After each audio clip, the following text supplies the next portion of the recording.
Tag along with Grand Overland while we take a quick trip up Schnebly Hill for an unforgettable sunset and camp outside of Sedona, Arizona during this 7-night overlanding trip.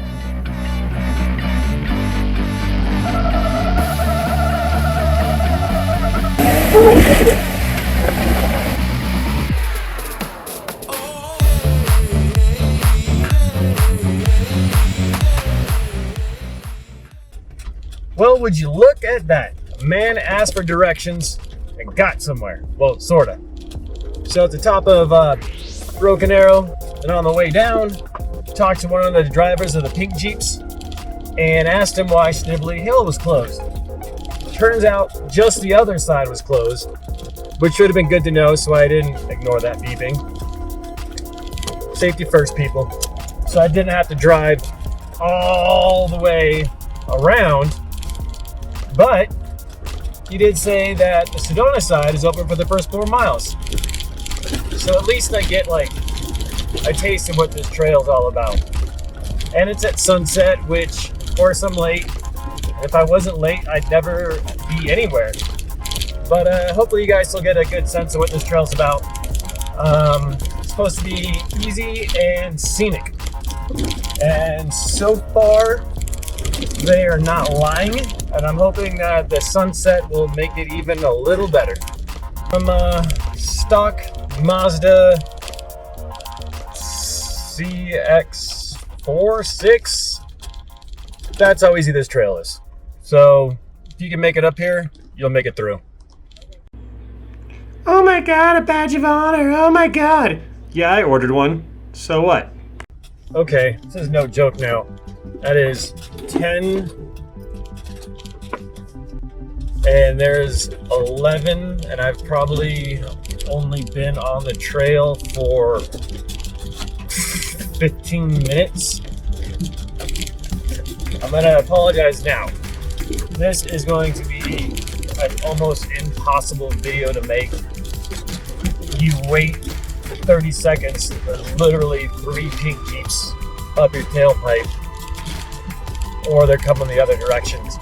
So to stop and set up a shot and actually show people how beautiful it is up here is you're going to be in the way or covered in dust, which is kind of a bummer.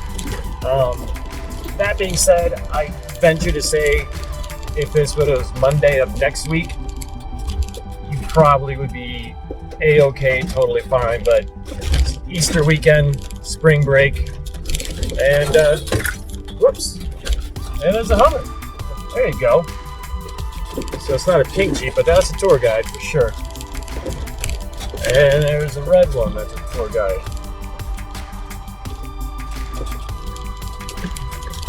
At least those are a little different. It's kind of nice, but so I'll do my best, folks, but it is not looking good.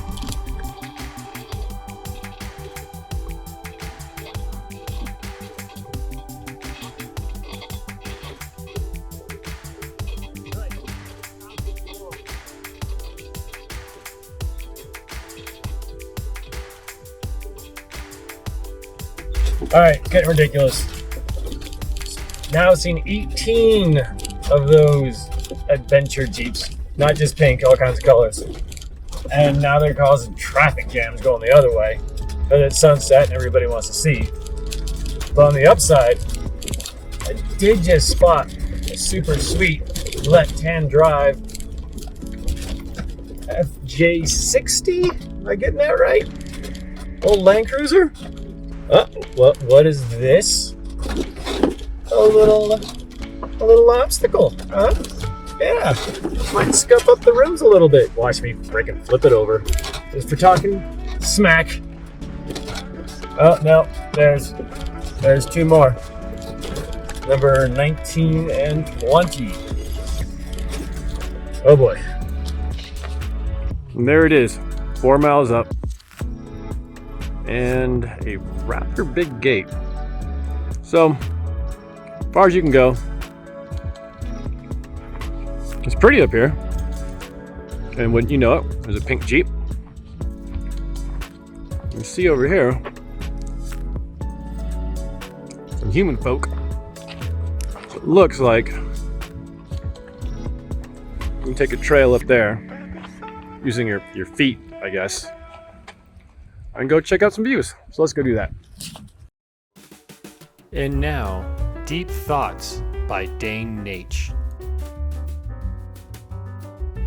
If a Toyota and a Jeep drive off a bridge and both drivers pull the emergency brake, I wonder which one will stop first. I suppose this is why a pink parade of Jeeps clamors up here.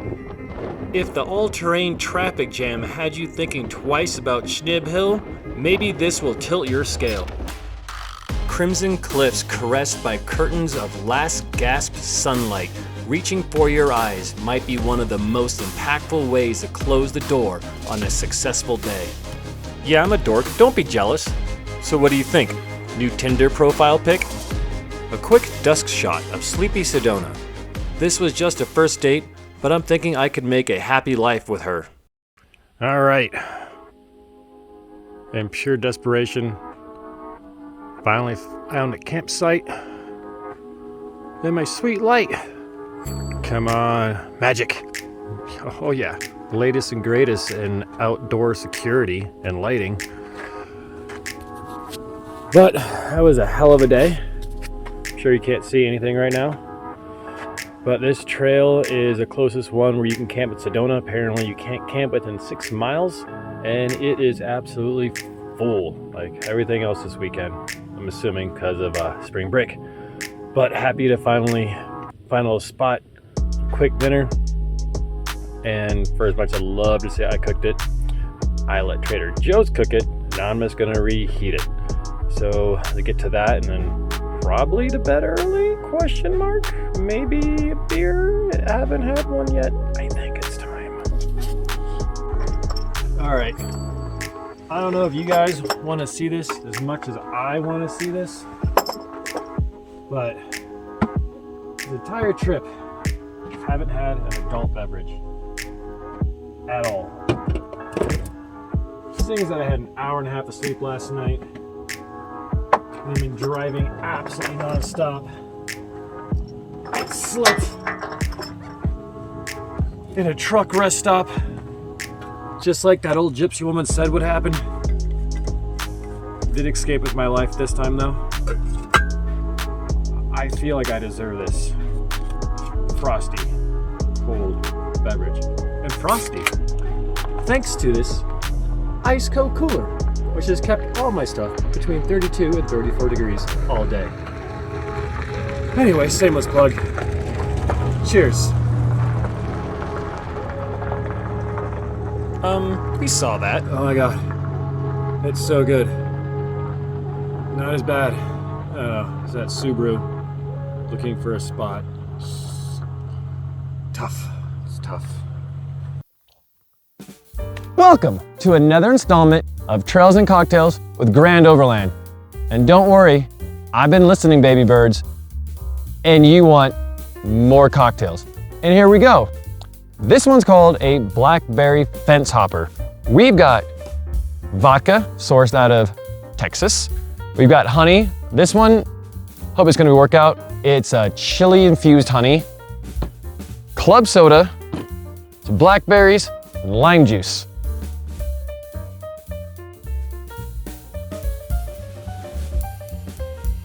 First step's gonna be taking the blackberries, chucking them right into your tin or whatever you're using. Take some limes, lemon, sorry. Recognize your colors. Get that in there.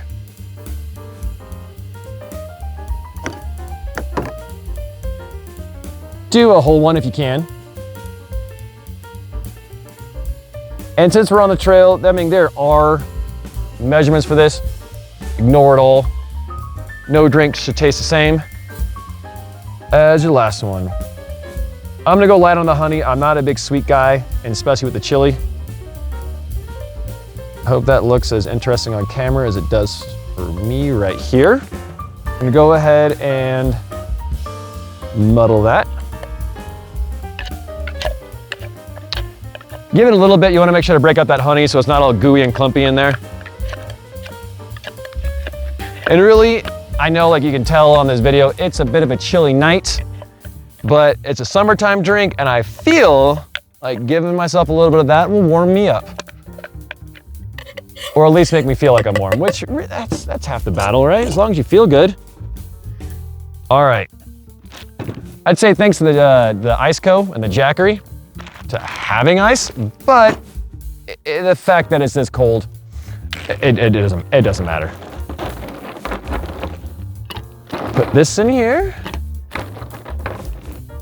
And don't forget, most important ingredient. And if it counts for 1 part, go 2 parts, cause I mean, you only live once, right? And there's always a saying, you don't drink and drive, but there's nothing wrong with driving, then drinking. Don't quote me on that, I didn't say shucks.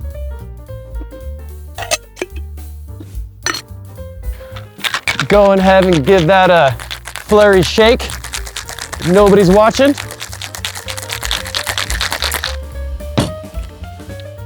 No, you don't have to get a glass from Vegas that lights up, but I will thank my sister Ariana for that.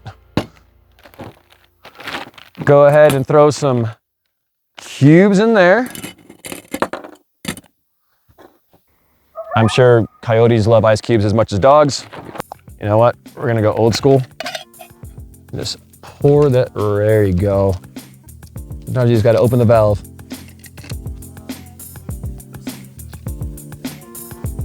I hope you can see that on camera because I know it's dark, but it is some purpley goodness.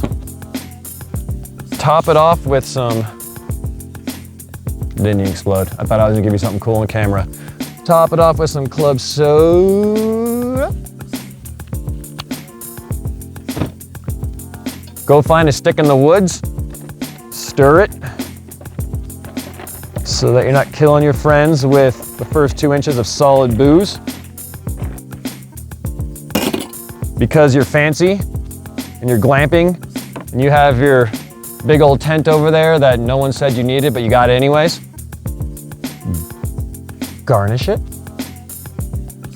And of course, you should try it as a chef before anybody else. And oh yeah, cold as hell out here, but this is a summertime drink. Already feeling better. So once again, cheers. Hope you enjoyed another installment of Trails and Cocktails with the Grand Overland. Do we want chicken fajitas? We do want chicken fajitas tonight. Chicken fajitas. I used to stress out, cook a ton days before a trip. Now, well, I just let Trader Joe's do it, heat it up, and go to bed happy. It really has made trips so much easier. And yes, that fridge slide is gonna be freaking great. Look.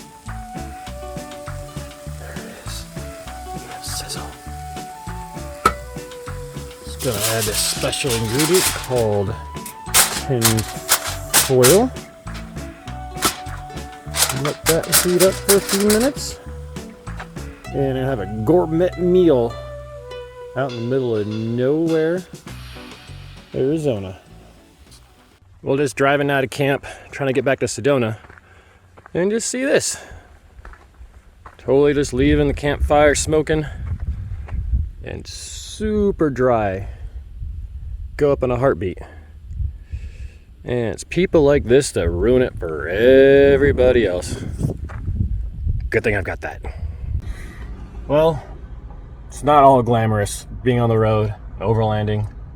Sitting here in a, you really can't see, Staples, Safeway, McDonald's parking lot because they have the Wi-Fi, and work decided that some things can't wait, but guess you have to take the best of both worlds sometimes. Sedona really does seem like a cool little town, and I could easily see myself on a patio enjoying a margaritas. But less than 24 hours later, we are saying sayonara to Sedona and putting the pedal down for Lake Powell.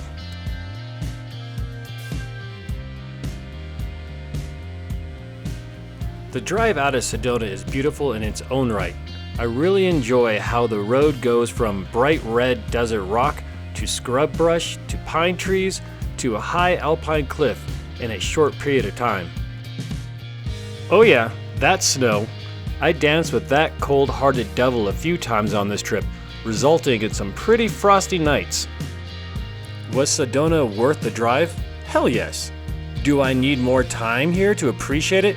9 circles of hell yes. There is no denying it. This place gets a lot of attention for a reason, and it probably deserves yours. And remember, what's your goal?